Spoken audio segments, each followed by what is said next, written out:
Hey YouTube, Alan back with another video, and this is going to be probably a pretty quick sort of a package and pickups follow to kind of the Christmas of 2022. So while this is the first package and pickups of 2023, these are ending of 2022 bits. Anyway, only a couple of bits. They've all got kind of a Switch vibe, although there's a bit of a Sega flair to the last item. First up is Pokemon Scarlet. Um, so yeah, I had actually been interested in getting Pokemon Violet because that seemed to be the popular one everyone's getting, but it was sold out. So Pokemon Scarlet it is. And this is, I suppose, the red version. I had picked Pokemon Red back in the day, so maybe it's more keeping.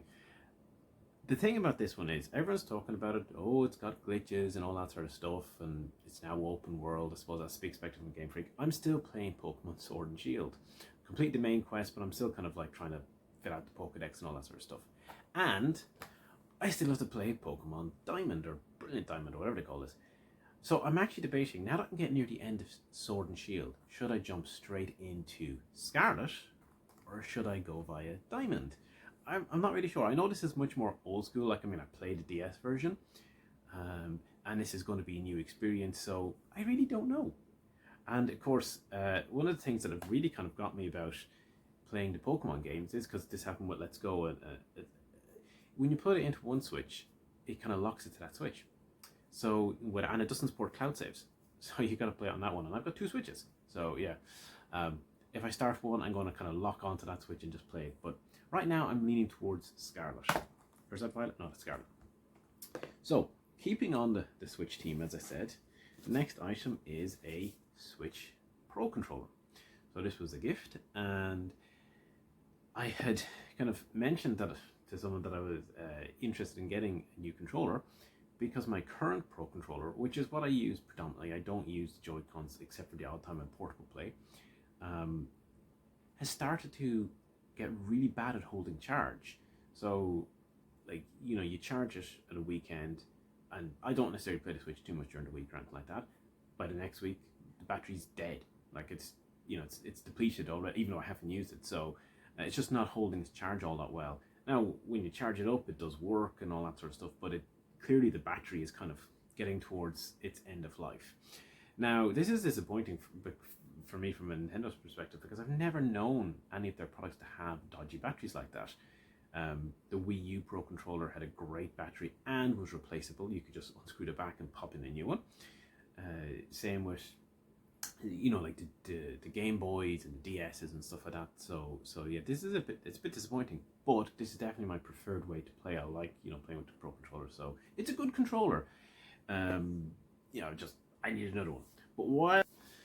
But while on the topic of controllers, I picked up this other controller. That is the Sega Saturn wireless Bluetooth controller, and apparently it's for the Switch as well as PC, Android, and basically anything I suppose that supports Bluetooth.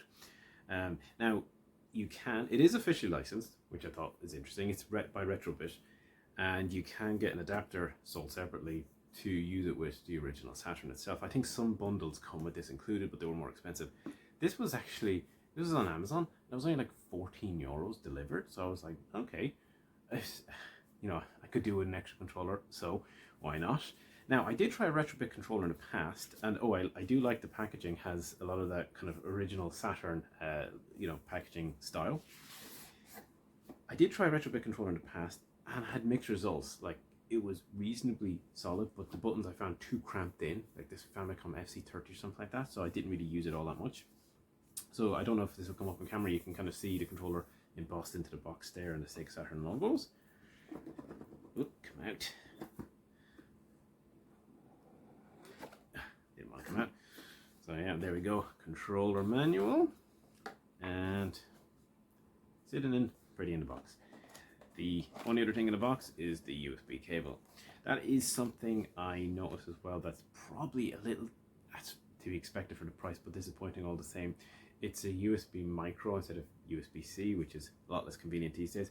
The weight is pretty decent. I think the battery inside it is kind of giving it a little weight, which is good. And the shape and feel seems pretty authentic. Now, I haven't used the original Saturn controller all that much, so I won't be the authority on what this is meant to play like or how the original is meant to be. But it does have a few extra buttons, the home and whatnot for modern PCs and connectivity. So I'm definitely kind of interested to give this a twirl. For the price though, I figure you can't go too wrong, especially given that it's an officially kind of licensed controller. I mean, when was the last time you've seen an officially licensed controller for £14 these days, or euros? That's kind of crazy.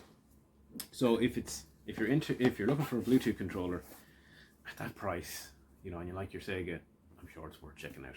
But anyway, there are my few bits, all kind of Switchy related. As I said, this is kind of like a holdover episode, and I have an idea for a video to do next time, so maybe a little longer form next time. But anyway, thanks for watching. We'll see you soon.